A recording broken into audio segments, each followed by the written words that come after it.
Welcome to Colorful Journeys of Success. Listen to and watch our fascinating guests as they share colorful stories of success and how they help inspire. Now, here's Claire, the color-wheeling lady and our host.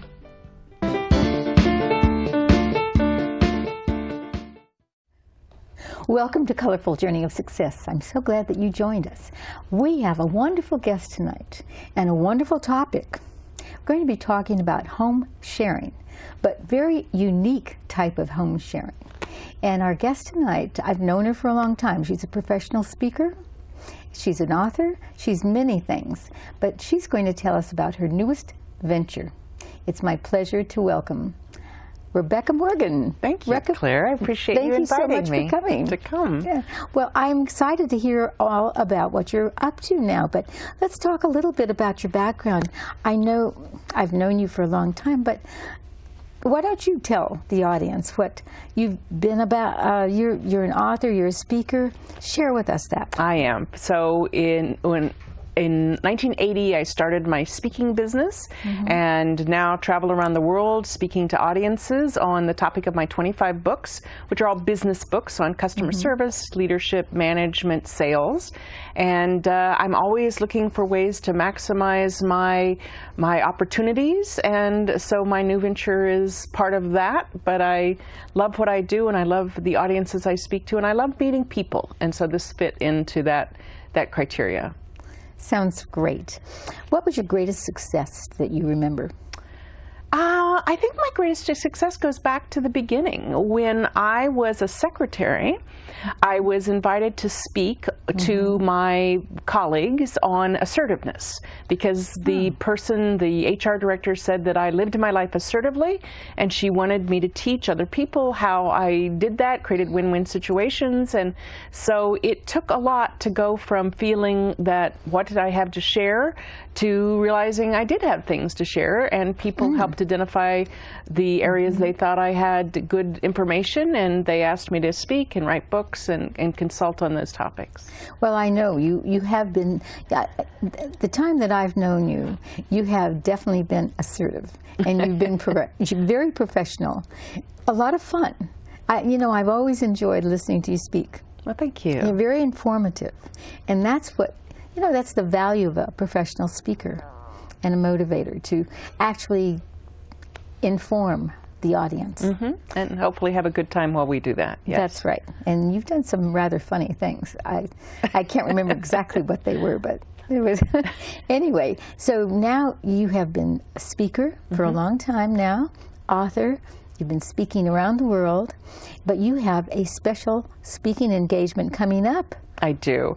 So I love speaking abroad, and this time I'm going to Paris to speak, actually 2 events in Paris, but one is in front of colleagues, fellow speakers, and then one is, I don't know if you want me to share right now, or you want to go ahead. Go ahead. So I'm going to speak to other AirBnB hosts from around the world. There are about 5,000 to 6,000 of them coming to Paris next month, and I'm one of the few speakers. Oh, fantastic. Well, actually, that's the newest venture that we were going to be talking about. It is. So that opens the door right now to this conversation. Okay, great. So, well, go for it. Tell us, what is AirBnB? So AirBnB is part of what the media calls the home sharing or sharing economy. And there are many companies, a handful of companies, who do this. My experience is with Airbnb, so I'll just share my experience. I'm not an employee of the company. I'm not a spokesperson. I'm just a successful host. In fact, one of the most successful hosts here in Silicon Valley. So Airbnb invited me to mentor other hosts because of my success in teaching them how to be successful themselves. So it means that if you have a spare room, or if you're going to be gone on vacation and you want to make some revenue from your home, then you can rent it out through one of these home sharing platforms like Airbnb, VRBO, FlipKey. Like I said, there's several of them. Sounds interesting. It is. It sounds very, very interesting. So actually that's a real benefit to travelers, isn't it? Absolutely. So I live in the middle of Silicon Valley, in the middle of San Jose, and sometimes the hotel rooms go for as much as $600 a night if there's a big convention in town. So those of us who share our home, who have a guest room that we allow other people to stay in and we charge the money, we are much less than that. So it enables people to come to conferences that they might not have been able to afford to come to otherwise. I host a lot of parents and grandparents of people in my neighborhood, and so they come more frequently to visit their children and grandchildren because they have a reasonable housing option now. Oh, nice. Very nice. I hadn't thought about that, but that's a wonderful opportunity. It is. Yes. Well, tell us more. Okay. So you can either be a guest. So I'm going from my Paris speaking engagement, I'm going to go to Lisbon and Seville. So I am traveling with some other gal pals, and we are renting whole flats, 5-bedroom flats. And so we get to have an experience of the city, right in the middle of the city, and get to be able to cook if we want, or just have the comforts of a home with a living room, and so that's what home sharing allows, as well as it allows you to stay in some unusual places. So there are tree houses that people rent out. There are yurts. There are. What's a yurt? A yurt is a oh gosh, like not a tent, but it's made of material. I've never stayed in a yurt, so I don't know exactly what it is, but think of it like a tent. And actually, some people rent out tents. There's a gentleman in Mountain View who rents out a tent in his backyard. There are people who rent out Airstreams on their property. They have an Airstream in the backyard, and so yeah, there's just lots of amazing. Yeah, exactly. So it gives you a different travel experience than you would have in a traditional setting if you choose, or you could choose to be in a home like I have, or and some You don't have a yurt? I don't have a yurt, not yet. I'm not even sure what a yurt is. Google it. So it just enables people to travel differently, travel more like a traveler and less like a tourist, because you usually have someone around that can give you suggestions, or like I tell people if they want to go to the beach, I'll lend them beach towels and my beach chairs and a cooler. And I don't know a lot of traditional housing that would let you do that, would even have those for people to borrow. Absolutely. That sounds wonderful. Wow. Now, well, let's talk about kind of like a variety. That's one person, you. Now let's talk about the other types of hosts. So there are hosts who I've got, so I run the Silicon Valley group of hosts, and there's about 700 of us as of today. And we have, for example, a woman in the foothills of San Jose who rents 3 of her 4 bedrooms.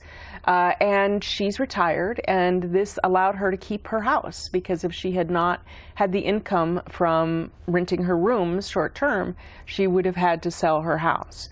I've got another woman whose husband left her and isn't paying child support, and she needed a few extra $100 a month, and just by renting her room a few nights a week, then she is able to stay in her house. So, and there are retired couples. There's we have guys from Google. We have just a variety of people find this interesting to host, as well as I find it interesting. The guests I had were actors from London who were fabulous, and I went online and looked up some of their scenes, and I have executives stay with me, as well as I said, the grandparents and parents. So it's a real, I had honeymooners the other day. I had 2 honeymooners from Finland. You just get a variety of people, and as I said, I like people, and so it enables me to meet new people and hear their stories and interact with them. So we're really ambassadors for our area, is how I like to look at it, that we help welcome people, help give them inside information. I've had people who were interviewing for jobs in Silicon Valley, and I gave them the inside scoop, and I've even had a few that actually moved to Silicon Valley and became neighbors, and so I invited them to neighborhood functions to help integrate them into the community. Fantastic. That's fantastic. Okay, well, now how does a host set their home up, or their facility? Let's call it their yurt. Their yurt, their facility. That's probably good, because some people will do a whole home, and some people they may have a unit in the back that they rent out. So when you become a host, you get to decide pretty much everything. Mm-hmm. You get to decide how much you charge, how frequently you rent, if there's a minimum night stay, if you charge a security deposit, if you charge a cleaning fee, if you want only single people or if you want couples, if you want pets or not, if you want, children or not. You get to decide. And so you have a lot of choice. And then the people who match your criteria are the ones who will see your listing on the site. And then you'll decide if you want to host them or not. And if you don't, you just decline. There's no obligation to host anybody.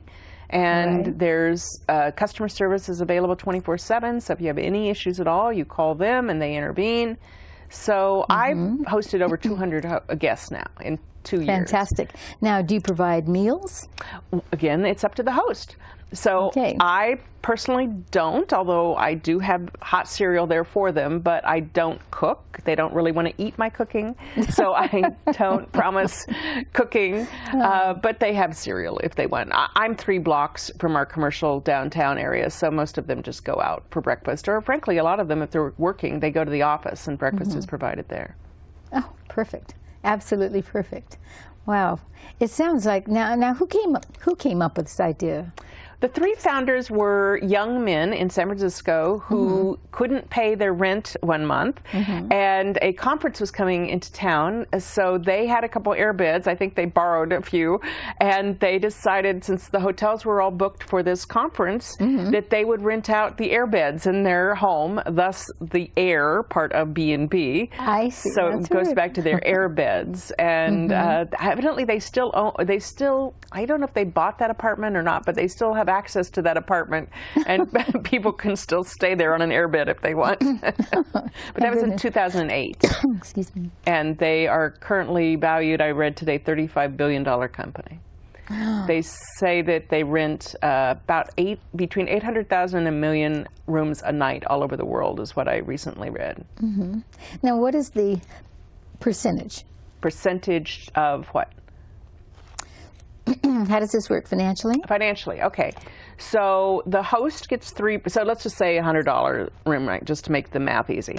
Okay. So I get charged 3% by Airbnb, so they pay me $97 after the guest has checked out, or after the guest, actually it's within 24 hours of the guest checking in. And the guest pays 10% to Airbnb on top of that, so they would pay $110. And then if your city has approved the transient tax, which San Jose has approved, so the guest pays the transient tax. Airbnb charges the guest and remits it directly to our city. So does the host pay any certificate or any type of like a business license? Like a business license. Each city varies, so if someone's interested in hosting, they need to check with their city and see what that provides. And then, of course, you would pay income tax on that at the end of the year, and you would consult with your accountant, because I'm not an accountant. You're not? No. All right. Okay. Well, geez, there's so many questions that I'm thinking. Have you ever met the founders? I was at the conference last year. I spoke at the first convention they had in San Francisco, but I didn't actually meet them. Oh. But this year in Paris, I'm hoping to meet them. That sounds like fun. That really sounds like fun. I know that meeting people from out of town, or out of the country, is I love that. In fact, I had a garage sale recently, and this couple came in, and they're from the UK, and we just started talking about clothes, and of course they had their language, or it was difficult for them to speak English. But we had a very interesting conversation as best we could. So he gave me his card and left. I looked him up. He's a very famous artist in the UK, and his website was amazing. Yeah, those are the kind of people that you get to meet and they show up in your house, and you get to chat with them and ask about their work if it interests you or not. I try to be sensitive to what the guest clues, and some don't want to chat, but some do.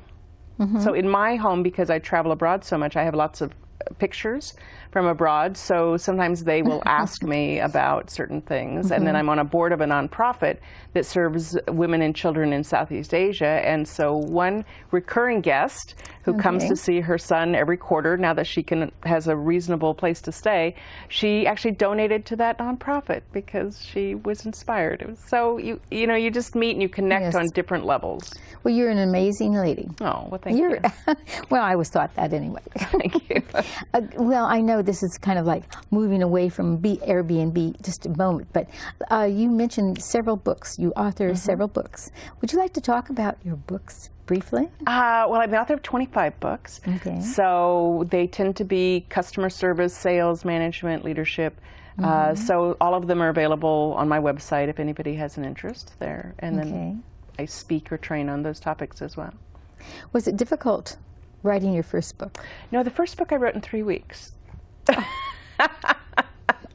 And it's sold over 250,000 now. Well, congratulations. Well, thank you. A lot of people could never say that. It's true. It's true. Either one. They can't say that they've written a book, that they've written a book in 3 weeks, or that they'd sold 250,000. Yeah. Wonderful. So what inspired you to write, though? I'd been speaking a few years, and I approached the publisher about selling his books in the back of my speaking room, in my workshop room, because they were relevant to my topics. And I ended up selling so many books, more than anybody else, that he asked me to write a book on sales. So that was the first one that came out. Ah, wow. So have you always been a writer? Have you always been so assertive? I mean, growing up, were you writing books? Growing up, what were you doing? Well, I was always, I was senior class president, and I was in the plays in school, and I was always a leader in school. But so I guess one has to be assertive to be a leader. But I wasn't writing books at that point, of course, not till later. Yeah. Wow. Now, I know you and I have known each other for quite a few years through National Speakers Association.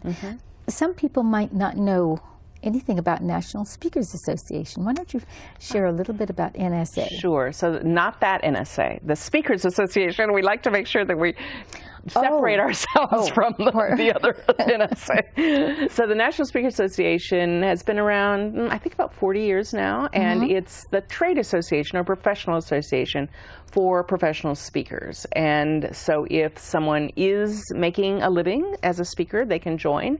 And then there are categories even for employees of a company. If they speak or train as part of their work, they can join. And then there's a whole nother side for those who would like to be a professional speaker, and there's a whole program called the Academy that puts you through different phases to get you able to make some revenue from it. So it's a fabulous organization that is all about giving and sharing and creating win-win situations. Well, it sounds like you have just been so much in front of an audience for a whole lifetime. Really? Probably true, yes. But I'm borderline introvert, so isn't that that's sort of the dichotomy? Is that the left side or the right side? I'm right in the middle. I'm right in the middle between introvert and extrovert. So sometimes I can be very introverted. I've never thought of you as an introvert. Well, yeah, sometimes I can. Well, I think that you have so many topics, and the Airbnb, I think a lot of people are asking questions about. So this was a perfect opportunity to bring information to the community about Airbnb, and I think if they want more information, they could obviously Google Airbnb. Right. And I did, and when you helped me make the application, I haven't had anyone in my home yet. So I'm kind of a newbie at this. So I'm not quite assertive, not nearly as assertive you are. So it's going to be exciting. I'm looking forward to it. Yes. Yeah, I'm getting really excited about this. Yeah. So what else can you tell us about Airbnb? I would suggest if you're interested in experiencing it, go somewhere and become a guest. And if you know someone who is already an Airbnb member, it doesn't cost anything to join, but they'll have a link, like you and I both have links, that if they use the link, then the traveler gets a 20% or $20 travel voucher, and then the referrer would get a little travel bonus as well. So always use, find out if a friend is a member and use their link. And see how you like it. Every experience is different. It's not cookie cutter like you would if you were staying at a chain hotel. They're different, and most of them are wonderful, and occasionally you get one that's not so wonderful.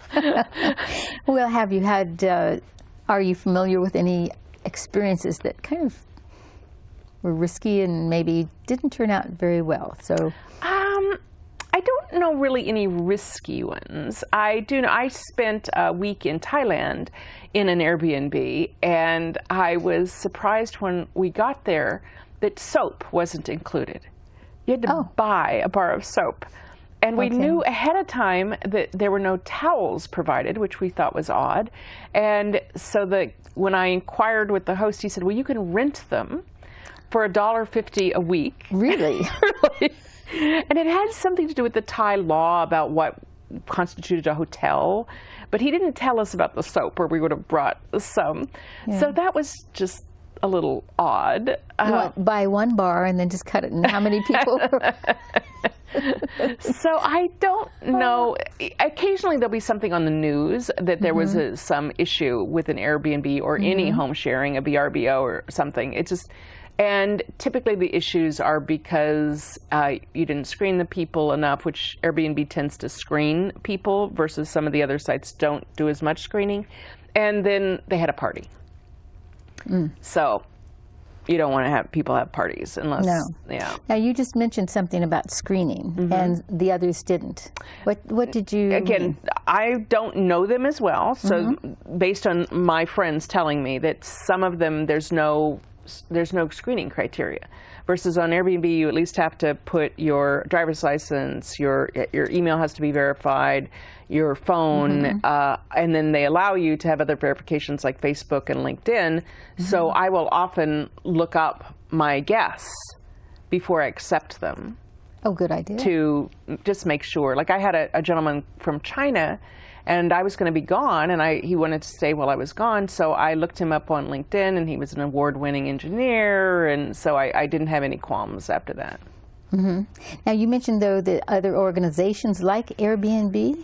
Other home sharing. Oh, I see. Other home sharing organizations, and like I said, there's... I didn't know there were. Yeah, there are a handful that I know of, the VRBO, Flipped Key, there's a few others. That's what you were talking about earlier.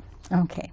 Well, we have about 5 minutes to go. Okay. So let's kind of like summarize real quick, and anything that you think that we missed, let's bring it up real quick. All right.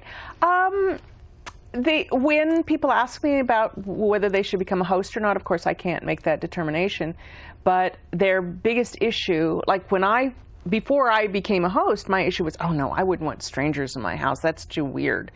And now I can't imagine not doing it. So at first I thought, oh, that's just too weird.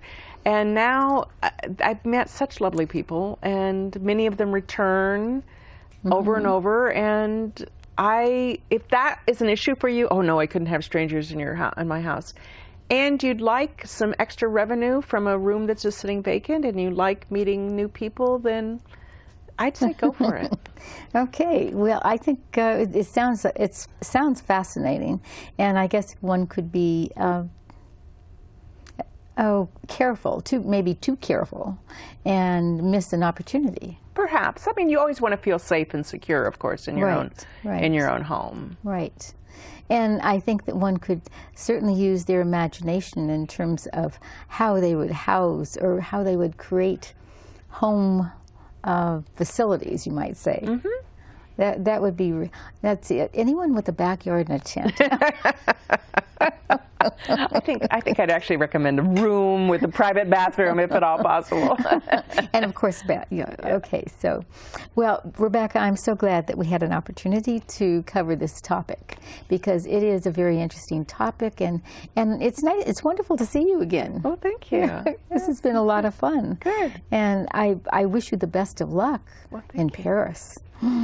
Wow. How long will you be there? I've be gone about 2.5 weeks. 2.5 weeks. But you'll be traveling? Mm-hmm. Will you there? Mm-hmm. Oh, how exciting. And I've got people in my house while I'm gone that I trust, so. That's wonderful. So, well, I wish you the best of luck on your books. And obviously you're doing very well with them anyway. And your trip to Paris, and we're around the world. Now have you written a book about what this venture? No. You're going to? No, I don't think that many people would be interested. I think that would be an interesting story about different people who you meet, and how I think that would be a fascinating story. But anyway, I wish you the best of luck, and thank you again so much. And let's see. How do people contact the organization if they want to become a speaker? Oh, National Speakers Association. They can Google that, or nsaspeaker.org. Okay. I was on the board for 6 years. I had to remember that. So that would be wonderful for people that really have something to say. And I've met many of the speakers, so it's good to share that with the community. And any other thoughts? Just I wish our viewers the best. Yes, yes. Any thoughts as far as this television, Colorful Journey of Success? And do you have a word of wisdom, a wow? Oh, wow. Just keep getting better every day. That's what I try to do every day. That's great. And live your, I think you could, and you certainly have. You certainly have. Well, again, thank you very much. And I have your card here, and if I have any other questions, and if people would like to meet you, or maybe how would they contact you? Through the website. They can email me through the RebeccaMorgan.com site. Okay, very good. Well, again, thank you. You're welcome. So much. And for people watching the show, thank you so much for joining Colorful Journey of Success.